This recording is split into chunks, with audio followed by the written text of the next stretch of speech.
नमस्कार मित्रों, जय सिया राम। कैसे हैं आप सब? आशा है आप सभी कुशल-मंगल होंगे।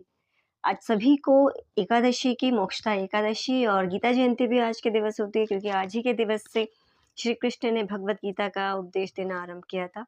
आप सभी को इस दिवस की हार्दिक शुभकामनाएँ। आप सभी का यह पर्व अच्छे से व्यतीत हो।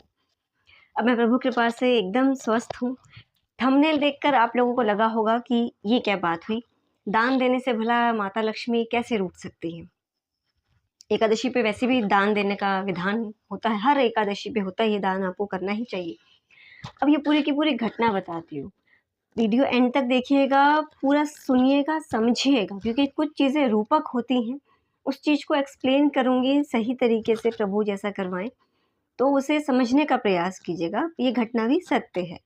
किस राजा से है, क्या है, सब बताऊँगी। बट शुरू में पहले मैं थोड़ा-सा धन्यवाद कर देती हूँ। जो मैंने लास्ट वीडियो डाला था जिसमें मेरा स्वास्थ्य ठीक नहीं था, प्रभु कृपा से अब सब कुछ ठीक है। वो क्रिया तो 4 दिवस बाद ही ठीक हो गई थी। बहुत सारे लोगों का योगदान है मैं इसमें कहूँगी। मेरी टीचर्स, मेरी गुरु माताएँ, पंकजनी मैम, उन्होंने मुझे कंटिन्यू 4 दिवसों तक हीलिंग दी है। निशि जी और भी कुछ जानकार लोग हैं। बाकी जो साधना प्रभु ने मेरे माध्यम से करवाई, जो भी मुझे उचित लगा, इसमें मैं कहूँगी रावण मंत्र वो हो गया, बजरंग बाण, बजरंग बाण भी कहूँगी। फिर शायद आप लोग विश्वास नहीं करेंगे परंतु नेक्स्ट डे मैंने एक्चुअली पूरी रात बजरंग बाण चला के रखा था। नेक्स्ट डे मुझे पूरा दिखता है मतलब हनुमान जी आए थे, हनु भैया आए थे, मैं हनु भैया बोलती हूँ, आए थे। उनका पूरा जनेऊ खुला हुआ था, मतलब जो मैं गाँठ लगा के रखती हूँ, पूरा का पूरा जनेऊ खुला हुआ था, वस्त्र हटा हुआ था। मेरे घर में एक फ़ोटो भी है और श्री विग्रह भी है, तो दोनों के साथ ये चीज़ें हुई थी। मैंने कहा, "ओह! आप आए थे।" उसके बाद मैं ठीक हो गई। उस दिन से मैं पूरी ठीक हो गई थी। लेकिन उसके बाद एक और घटना हो गई, वो एक्चुअली आप जैसे ये यूट्यूब के माध्यम से ही कई लोग अब मुझे कुंडली के लिए कह रहे हैं, तो मैं देखती हूँ, तो किसी की कुंडली देखी थी। अब उनके जीवन का व्यक्तिगत कुछ है, तो वो मैं बस बता नहीं सकती, मैं जस्ट ऊपर-ऊपर से बोल रही हूँ। यदि वो मुझे अनुमति दे देंगे तो बता दूँगी, यदि वो मुझे बोल देते हैं। एक एनर्जी वाली चीज़ हो गई थी। ये फर्स्ट टाइम मेरे इतने साल के करियर में हुआ कि किसी की कुंडली देखने के बाद एनर्जी से संपर्क हो जाना एंड उसके बाद कुछ चीज़ें हो गई थी, मेरी तबीयत फिर से खराब हो गई थी। ख़ैर फाइनली मैंने बोला आप जाइए, तो फिर अब मैं ठीक हूँ। मतलब कल से मैं प्रॉपर ठीक हो गई थी। तो ये सही, ये छोटी-छोटी चीज़ें, बाकी मैं आप सभी का धन्यवाद करती हूँ। मुझे काफ़ी लोगों ने पर्सनल मैसेज करके शुभकामनाएँ दी, बेस्ट विशेस दी और दवाइयाँ बताई, ये सारी चीज़ें, तो सभी का धन्यवाद आप सभी के प्रेम के लिए, कंसर्न के लिए। चलिए अब इस घटना का आरंभ करते हैं। ये घटना है राजा रूप सिंह और उनके पास एक कर्मचारी कार्य माँगने आता है क्षत्रिय वर्ण से, वीरवर नाम का। ये इनकी घटना है, वास्तविक घटना है। अच्छे से समझने का प्रयास कीजिएगा, इसमें क्या कहा जा रहा है, प्रभु क्या समझाने का प्रयास कर रहे हैं, क्यों ये बात कही गई है। होता क्या है, राजा रूप सिंह बहुत अच्छे राजा होते हैं, प्रजा प्रेमी होते हैं, न्यायप्रिय होते हैं। तो उनके पास एक क्षत्रिय वर्ण का व्यक्ति काम माँगने आता है अपने पूरा परिवार सहित, पत्नी, 2 1 पुत्र, 1 पुत्री बच्चों के साथ कि मैं क्षत्रिय वर्ण से हूँ, आप मेरी परीक्षा लेकर मुझे कोई भी कार्य दीजिए। तो परीक्षा लेते हैं, उसके बाद उसको सिंह द्वार पर नियुक्त कर देते हैं कि तुम यहाँ का कार्यभार सँभालो। तो उसको पारिश्रमिक रूप में 1 सहस्त्र स्वर्ण मुद्राएँ दी जाती थी, मतलब 1000 उसको स्वर्ण मुद्राएँ दी जाती थी। तो कुछ समय पश्चात उसको मंत्रियों से, गुप्तचरों से पता चलता है राजा को कि ये जो वीरवर है, ये अपने धन का आधा हिस्सा लगभग-लगभग दान कर देता है। ये इतना दान करता है और जिसके कारण इसकी बहुत यश हो रहे बहुत यश, कीर्ति, प्रसिद्धि नगर में फैल रही है। तो एक दिन राजा स्वयं छुप करके देखता है कि वो क्या कर रहा है, तो वो देखता है कि हाँ, वो सच में नगरवासियों पे जो मतलब जिस दिन उसको वेतन दिया जाता है, उसके पश्चात वो उसको बाँट देता है इस तरीके से। तो राजा को लगता है कि मैं भी दान करूँगा अब से, मेरी भी प्रसिद्धि और बढ़ेगी। वो क्या करता है मंत्री को और जो राजकोष सँभालते हैं उनको कहता है कि आप जो भी सारा कार्य हो जाने के बाद इसके बाद जो भी धन बचता है मुझे बता दीजिएगा, मैं उसको दान देना शुरू करूँगा रोज़। रोज़ के कार्यभार से निकाल कर जितना बचता है उसको। अब राजा ये जैसी जैसी डेली डेली करने लगा, रोज दान देने लगा, तो अब यहाँ पर चीजें विपरीत होने लगती हैं। होता क्या है, एक दिन राजा बीरबल के साथ भ्रमण पे निकलता है, तो कहीं से थोड़ा दूर जाने के बाद उनको शमशान के पास से किसी स्त्री के रोने की आवाज आने लगती है। तो कहता है कि जाओ वीरवर, क्योंकि वो सैनिक होता है, तो जाओ देखो कौन है कि हमारे प्रजा में कौन ऐसे रो रहा है। अब जाकर देखते हैं तो एक स्त्री रो रही होती है। राजा भीतर नहीं जाता, परंतु वो बाहर से छिपकर उनकी बातें सुन रहा होता है। अब जब वो पूछता है कि देवी आप कौन है, आप क्यों रो रही हैं, तो वो कहती है कि मैं माता लक्ष्मी हूँ और मैं अब आपकी प्रजा से जाने, आपके नगर से अब मैं प्रस्थान करने वाली हूँ, मैं जाने वाली हूँ। तो वो वीरवर पूछता है कि क्या हुआ देवी, हमारा राजा तो इतना अच्छा है, इतना न्यायप्रिय, इतना दान करते हैं। बोले वो दान करते हैं, इसी कारण से उनके कर्म जो हैं विपरीत हो रहे हैं। अब उनकी मृत्यु समीप आ रही है, निकट आ रही है, और उनके मृत्यु होते ही मैं यहाँ से चली जाऊंगी। तो वो कहता है कि ऐसा क्यों, उनकी मृत्यु निकट क्यों आ रही है। बोला क्योंकि वो दान कर रहे हैं, उनका दान करना उचित नहीं है। अब यहाँ पर इस बात को मैं बाद में पूरा डिटेल में बताऊंगी, तो पूरा एंड तक देखिएगा। तो अब यहाँ पे वो उपाय पूछता है कि माता आप मुझे उपाय बताइए, क्या करूं। तो कहते हैं उनके लिए किसी को अपना बलिदान करना होगा। तो वो कहते हैं क्या। बोला यदि आप अपने पुत्र की मेरे मंदिर में, मतलब चंडिका मंदिर होता है वहां पर एक, वहां पर यदि आप अपने पुत्र का बलिदान करते हैं तो राजा की जो आयु है वो पुनः जितनी है उतनी हो जाएगी। अब कुछ लोग यहाँ पे कहेंगे कि माता बलि मांगती है। देखिए बलिदान का अर्थ होता है आपको जो प्रिय है आप उसको त्याग रहे हैं, अपनी प्रिय वस्तु या अपना त्याग करना, इसे बलिदान कहा जाता है। माता को बलि नहीं चाहिए होती है, माता परीक्षा लेती है। तो यहाँ पे वो जो वीरवर होता है वो कहता है हाँ मैं अपने राजा के लिए अपने पुत्र का बलिदान कर दूंगा। राजा ये सब पीछे से सुन रहा होता है, ठीक है।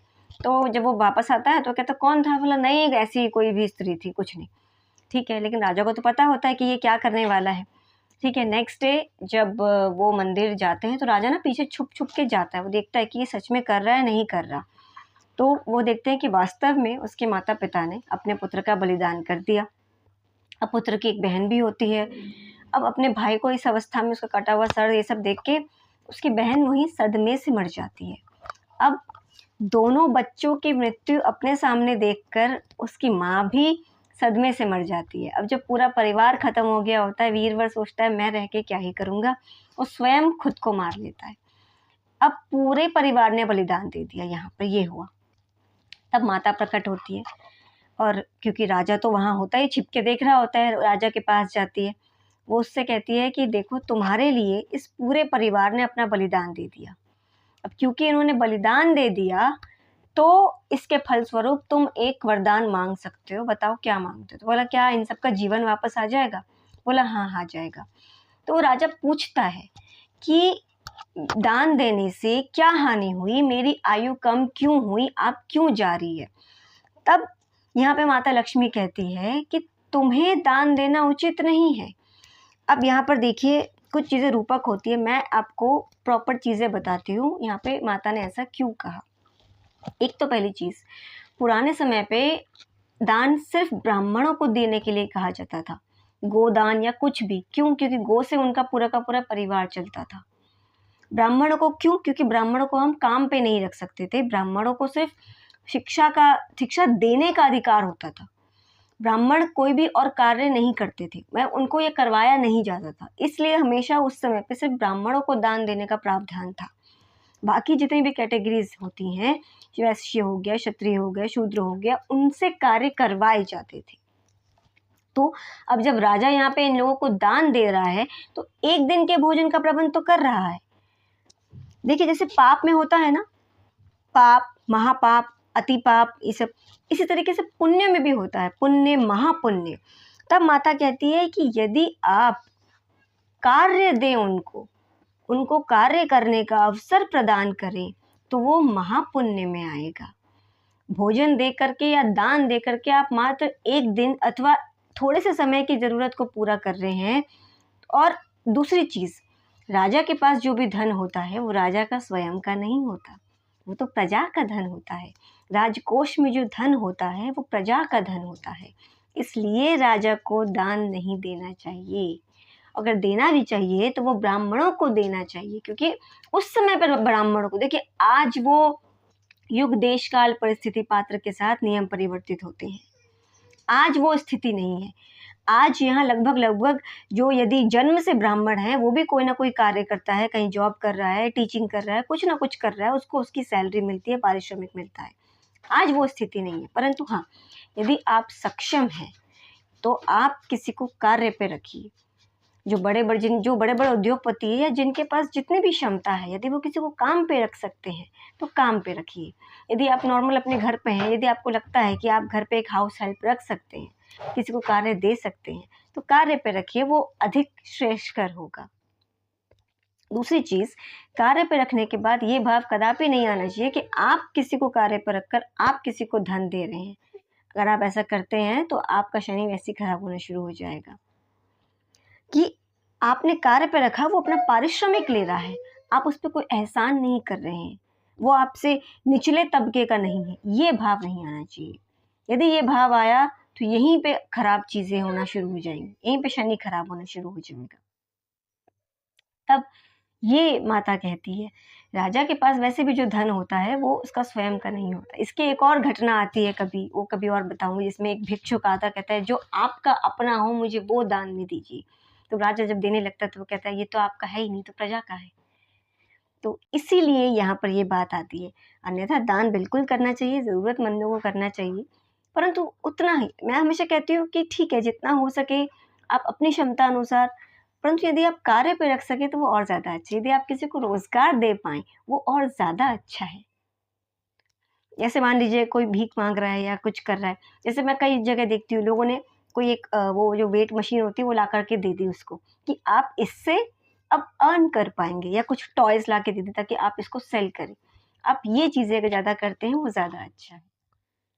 बाकी हाँ, बिल्कुल कीजिए, अन्नदान कीजिए, जिसकी जो क्षमता है वो कीजिए, ज़रूरतमंदों को करनी चाहिए, बिल्कुल करनी चाहिए। तो ये थी घटना। आई होप आप इसका मर्म समझ गए होंगे कि कब दान करना चाहिए, किसे दान करना चाहिए। तो ये चीज़ें बस छोटी-सी हैं। बाकी जैसे कि मैंने यहाँ पे शनि की बात कही, राहु और केतु की जब भी अंतर्दशा अथवा महादशा आएगी, जाते-जाते ये बात बता रही हूँ, आप नोटिस करना आपके पूर्व जन्मों के कर्म आपके सामने आते हैं, किसी न किसी रूप में। कहने का मतलब है आपको उस समय पे भोग आता है, आपको उस समय पे प्रायश्चित करना होता है उन कर्मों का। अब जैसे कई लोग मुझसे कहेंगे कि मेरे साथ अभी ये सारी चीज़ें हो रही है, जबकि मैं ललिता सहस्त्रनाम, विष्णु सहस्त्रनाम ये सब करती हूँ। एक चीज़ बता दूँ, मेरी राहु की अंतर्दशा चल रही है और ये एकादशी पे हूँ, मिथ्या वैसे भी नहीं बोलती और बोलूँगी भी नहीं। अप्रैल के शुरुआत से, जब से मेरी शुरू हुई है, प्रत्येक माह कुछ ना कुछ ऐसा हुआ है, मुझे बकायदा प्रभु ने बताया है किस संबंध के साथ मेरा क्या कर्म था, कभी कर्तव्य ना होना, कभी कुछ ना होना। बकायदा मैंने फिर उसकी जब क्षमा मांगी तब जाकर के वो चीज़ फिर ठीक हुई है। मतलब आप विश्वास नहीं करेंगे, एक कुछ रिसेंट मतलब हो गया, सितंबर में शायद हुआ था या उसके पहले वाले महीने में, किसी के साथ मेरा कुछ संबंध था और कर्तव्य पूर्ति नहीं हुई थी या कुछ, तो और इस जन्म में मुझे पता है वो कौन है क्या है। जब मैंने पिताश्री से पूछा तो मैंने कहा क्षमा मांग लूँ, तो बोला हाँ मांग लो। जब मैंने बस उनसे मैसेज किया था कि बस आप मुझे क्षमा कर देना, ये मत पूछना कि क्यों बोल रही हूँ, क्या बोल रही हूँ, किस चीज़ के लिए, क्या ये चीज़ें। तो उन्होंने मज़ाक में लिखा था कि मैं ना करूँ, तो मैंने फिर उसका कोई उत्तर नहीं दिया था। आप विश्वास नहीं करेंगे, मैं जब शाम में उठती हूँ, मेरा सारा पेन चला गया होता है। मैं जब मैसेज खोलती हूँ, मैं उन्हें रिप्लाई करती हूँ, आपने भले ही ये लिखा है बट आप मुझे क्षमा कर चुके हैं। तो ये होता है जब आप हृदय से अपने किए के लिए रोते हैं और अपने किए के लिए क्षमा मांगते हैं। नोटिस करना, किसी भी वक्री ग्रह की जब भी अंतर्दशा, महादशा में भी होता है, पर वो इतनी लॉन्ग होती है आपको समझ नहीं आता, तो उसके लिए बहुत डिटेल में आपको ऑब्जर्व करना होता है, पर अंतर्दशा में आप कर सकते हैं। ये बहुत अच्छा होता है खुद के कर्मों का अवलोकन करना। और जब आप ये रोना शुरू करते हैं अपने किए के लिए, आप देखेंगे आपके 70 to 80 चीज़ें ना उस अश्रु में धुल जाती है जब आप हृदय से रोते हैं। तो इस समय चल रही है, इसलिए कई सारी चीज़ें आ रही हैं, कई कई जन्मों के बहुत सारी चीज़ें होती हैं। कई बार भूलें ऐसी होती है कि आपने कुछ नहीं किया होता है लेकिन आपको करना होता है, उसका भी भोग आता है। तो बस ये छोटी-छोटी चीज़ें हैं, बाकी मैं अपने डिटेल्स शेयर करती हूँ, आप मुझसे संपर्क कर सकते हैं। अब मैं प्रभु की कृपा से एकदम स्वस्थ हूँ, गा पा रही हूँ। किसी ने मुझे लिखा था, मैंने कहा मैं मेरा मेन था मैं गा नहीं पा रही थी। तो अब प्रभु की कृपा से सब कुछ हो रहा है। धन्यवाद। मैं वाणी को देती हूँ विराम अगले आख्यान के लिए। जय सिया राम।